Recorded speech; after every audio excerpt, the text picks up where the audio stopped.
Assalamualaikum warahmatullahi wabarakatuh. Selamat pagi anak-anak, bagaimana kabarnya? Alhamdulillah pada pagi hari ini kita masih diberikan kesehatan untuk dapat belajar bersama dalam pembelajaran daring kita pada pagi hari ini.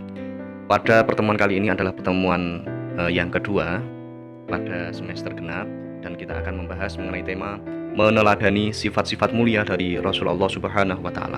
Sebelumnya mari kita mulai dengan membaca surat Al-Fatihah. Liridhoillah wali syafaati Rasulillah. Al-Fatihah.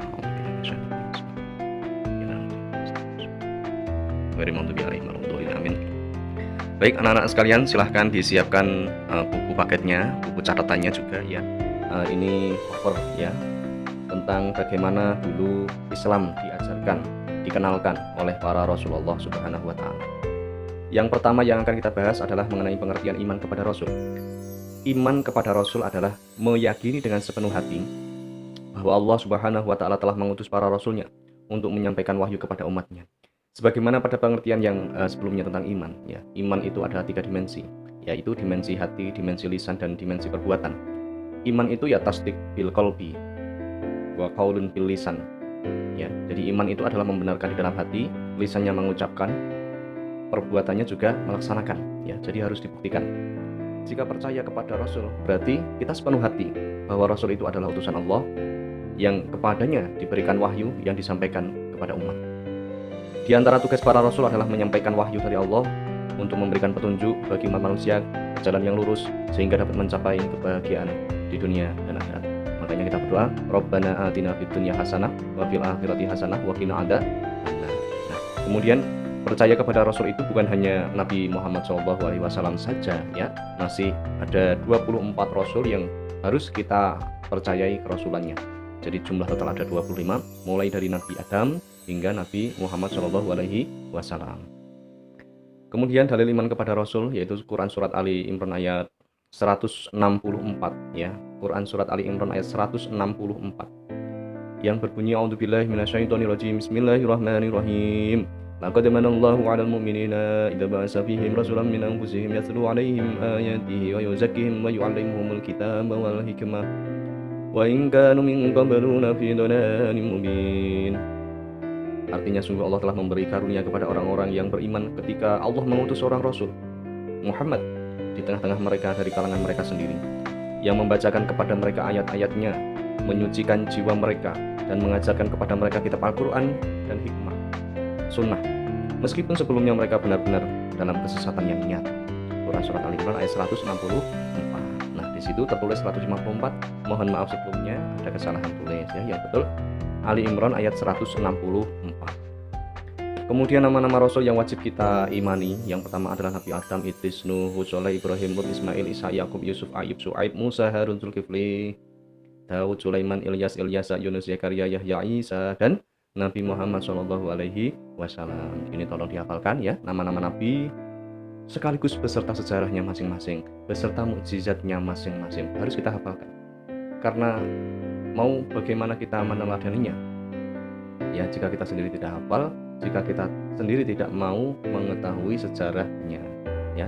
Kemudian yang selanjutnya, tugas para Rasul ya, lebih spesifik ada 4. Yang pertama adalah membawa ajaran tauhid yang benar, yakni mengisahkan Allah Subhanahu wa Ta'ala dan meluruskan kembali ajaran tauhid yang sesat di kalangan kaumnya. Kemudian membawa kabar gembira bahwa hamba-hamba Allah yang taat telah akan mendapatkan balasan kebaikan di surga. Basyiran, membawa kabar gembira.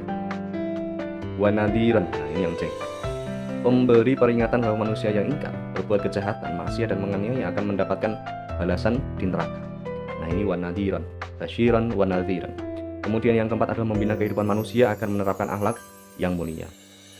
Selanjutnya sifat-sifat para rasul ini yang wajib kita ketahui ya. Seharusnya kita juga mengimplementasikan kepada kita, kepada diri kita dalam kehidupan sehari-hari. 4 sifat wajib, 4 sifat mustahil, dan 1 sifat jaiz.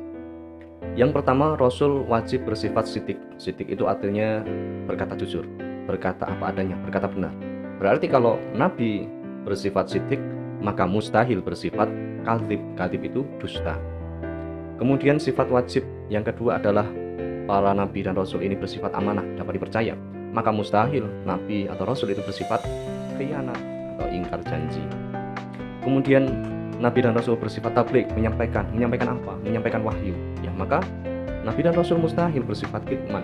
Kitman itu menyembunyikan wahyu, menyembunyikan kebenaran. Ini sangat mustahil sekali. Kemudian yang keempat, Nabi dan Rasul mempunyai sifat patonah. Patonah itu cerdas. Maka mereka mustahil bersifat baladah. Baladah itu apa? Baladah itu bodoh. Nah, ini sifat wajib dan mustahil. Ya, kemudian ada satu sifat lagi yang harus kita ketahui, yaitu sifat jaiz. Jaiz itu ya sifat yang ada pada diri Rasul dan ada pada diri manusia pada umumnya. Ya, itu dikenal dengan aradul basyariyah, bersifat dan berperilaku sebagaimana kebiasaan manusia pada umumnya.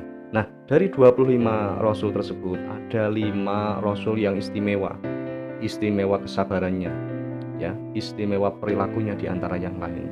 Yaitu siapa? Yang pertama adalah Nabi Nuh, kemudian Nabi Ibrahim, kemudian Nabi Musa, Nabi Isa, dan Nabi Muhammad SAW. Kelima Rasul ini memiliki hati yang luar biasa, ya, memiliki mukjizat dari Allah yang tidak bisa ditiru dan dipelajari manusia.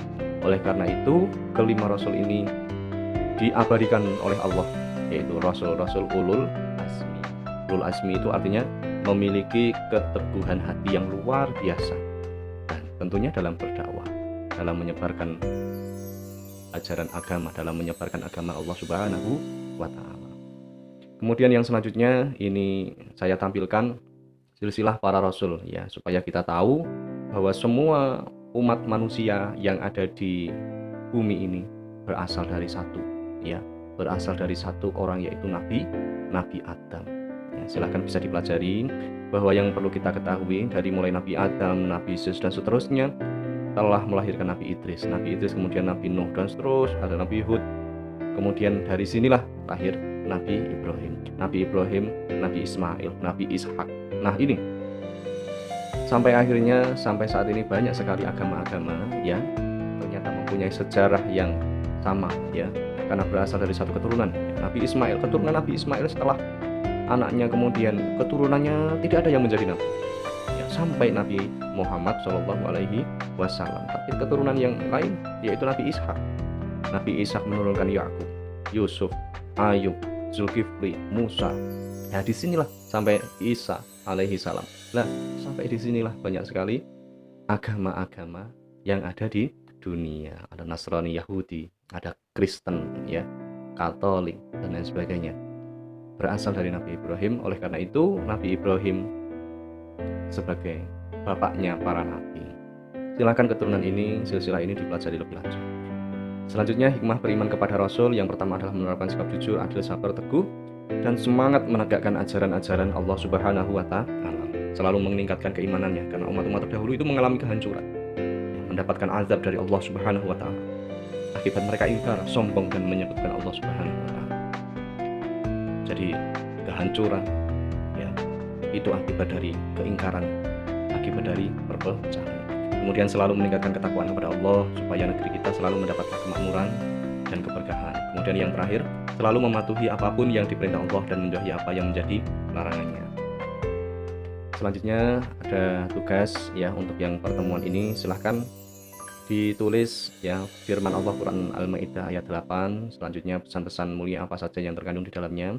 Dan silahkan kira-kira Rasul siapa saja yang perjuangannya mirip dengan Quran Surat Al-Maidah ini. Kemudian kontekstualisasikan pada kehidupan yang saat ini. Baik, untuk pembelajaran pada pertemuan kali ini semoga mudah dipahami, semoga dapat membawa berkah, semoga kita semua senantiasa diberi perlindungan dari Allah Subhanahu wa Ta'ala.